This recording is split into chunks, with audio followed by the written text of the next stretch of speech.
सुप्रभात बच्चों, मैं भावना आपकी हिंदी अध्यापिका। आज हम आपकी पाठ्य पुस्तक क्षितिज का पाठ 2 लहसा की ओर जिसके रचयिता राहुल सकात्यान है। तो ये लहसा की ओर क्या कहानी है? नाम से कुछ अजीब सा लग रहा है। लहसा की ओर क्या कहानी हो सकती है ना? तो आज मैं आपको एक छोटे से समरी के रूप में थोड़ी सी ये कहानी शुरू करूँगी, जिससे आपको अच्छा लगेगा। क्योंकि जब हम पाठ शुरू करेंगे तो थोड़ा अजीब सा लगेगा आपको कि ये कुछ समझ नहीं आ रहा है ना, लेकिन अच्छी है ये एक यात्रा वृत्तांत है।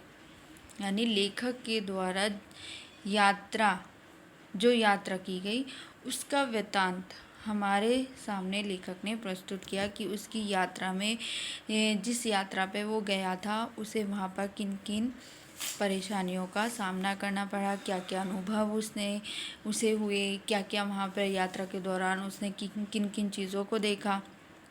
अब लहासा क्या है? लहासा क्या चीज़ है? तो लहासा तिब्बत की राजधानी है।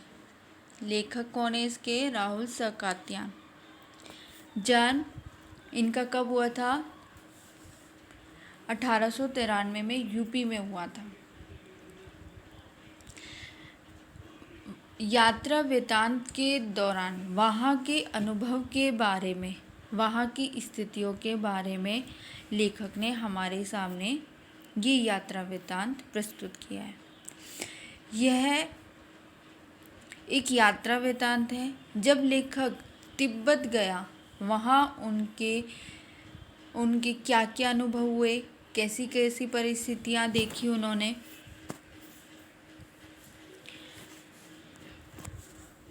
और वहाँ जाकर क्या किया। वहाँ जाकर 1930 में लेखक बौद्ध धर्म से बहुत प्रभावित हुए और उन्होंने बौद्ध धर्म अपना लिया। उस धर्म को बारीकी से जानने के लिए उन्होंने तिब्बत जाने का निश्चय किया। तिब्बत जाने का उनका क्या कारण था? बौद्ध धर्म को बारीकी से जानने के लिए वो तिब्बत गए।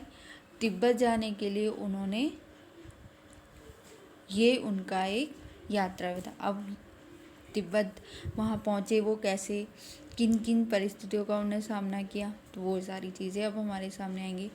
अपने बौद्ध भिक्षु मित्र जो उनके हैं, उनका नाम सुमति है, और वो उनके साथ वहाँ जाने की योजना बनाई। जैसे कि 1930 की बात है तो आज़ादी नहीं थी, कोई भी भारतीय तिब्बत नहीं आ जा सकता था, लेकिन लेखक को तो जाना था। लेखक अपने मित्र के साथ जाने के लिए तत्पर था। अब उन्होंने छद्म वेश क्या होता है? अब जब व्यक्ति अपनी पहचान छिपाने के लिए दूसरे वेश धारण करता है, वो छद्म वेश कहलाता है। अब लेखक अपने मित्र के साथ चल पड़ा। कहाँ के लिए? तिब्बत के लिए। अब वहाँ पर उन्हें क्या क्या कठिनाइयाँ आई, क्या क्या उनके साथ हुआ, वो सब लेखक हमें बताता है। नेपाल के रास्ते तिब्बत गए। वो तिब्बत किस रास्ते से गए? नेपाल के रास्ते। यह रास्ता व्यापारिक होने के साथ साथ सैनिक रास्ता भी था। वहाँ पर सैनिक अपनी छावनियाँ और किले बनाकर रहते थे। वो सैनिक वहाँ पर नहीं हैं। उन छावनियों को वहाँ के लोगों ने अपने घर बना लिए थे। तिब्बत का समाज खुले विचारों का समाज था। वहाँ की अब तिब्बत की विशेषता बता रहे हैं लेखक। प्रजा प्रथा, जाति प्रथा, छुआछूत की भावना नहीं थी। वह दोनों मित्र एक घर में चाय पीने बैठ गए। तिब्बती चाय अपनी चाय से कुछ अलग होती है। तिब्बत में जो चाय पी जाती है, हमारी जो नॉर्मल चाय होती है उससे अलग होती है। उनकी चाय भी दूध की जगह नमक, सोडा, सौंठ, नमक, सौंठ व मक्खन पड़ता है। यदि यात्रा को जरा भी शंका हो कि उनका मक्खन चुरा लिया जाए तो वह अपनी चाय स्वयं बना सकते हैं, खुद भी बना सकते हैं या किसी और को कहकर भी बनवा सकते हैं। दोनों ने चाय का आनंद लिया। वहाँ से आगे वो थोड़ला डांडा की ओर रवाना हुए। वहाँ पहुँचने पर बहुत अच्छा स्थान रहने के लिए मिला, क्योंकि बौद्ध भिक्षु सुमति ने वहाँ पर बहुत से, जो सुमति उनके मित्र थे, उनके बहुत से यजमान थे, क्योंकि वो बौद्ध भिक्षु थे, है ना, और समय से पहुँच गए थे। यदि वे भिखारी के वेश में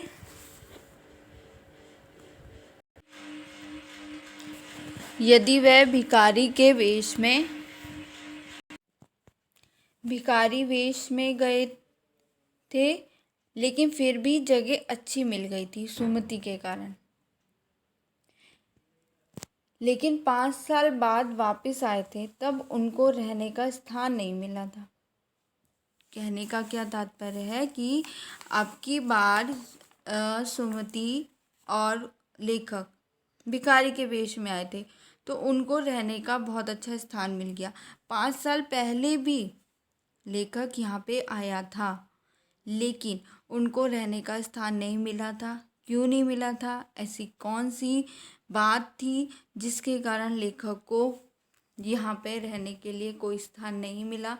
तो वो हम आगे बढ़ेंगे। ये मैंने आपको छोटा सा अभी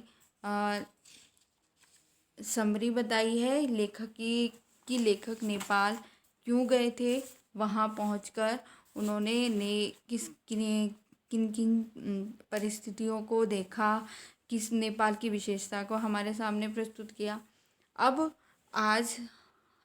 हम यहीं तक पढ़ेंगे कि 5 साल पहले लेखक वहाँ गए थे, लेकिन उस समय उनको वहाँ पे रहने का कोई अच्छा स्थान नहीं मिला था।